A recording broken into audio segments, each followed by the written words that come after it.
来看咱台湾国内即马流感开始咧流行啊！疾管署统计呢，顶礼拜在国内流感的人数是约13万人，这个数字比前一礼拜又搁加一成。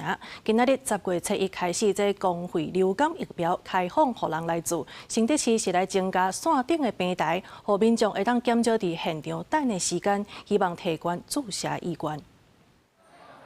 透早还无8点，卫生所头前要来注疫苗的人排甲长长。10月初1，全国开始注公费流感疫苗，第一阶段的对象包括65岁以上的时代以及高风险族群。民众讲疫苗对预防流感真有帮助。打流感疫苗对身体最有效的。我用摆还阁无满65岁啊，智慧有一年讲。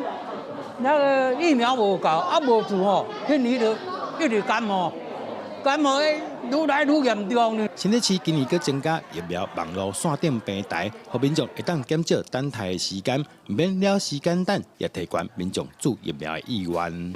我以前都没有那么快打轮到我打到，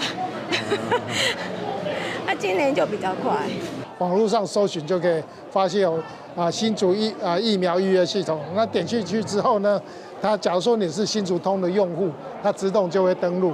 那如果是一般的用户的话，那你直接可以进到预约疫苗的一个平台，提供你的手机号码，还有那个你预约的时段，这样就可以完成预约。来上网预约我们的这个疫苗施打的时间，不用像过去一样传统要到卫生所这个抽号码牌漫长的等待，甚至有时候可能刚好打到你的时候，这个阶段刚好已经不够了哈。 根据卫生局统计，头天全新德市就约500人利用网络线顶平台，先预约要注预防针。天气渐渐转变，秋冬是流感疫情的高峰期，提醒民众除了注疫苗以外，洗洗手、挂嘴罨也是重要的保护措施。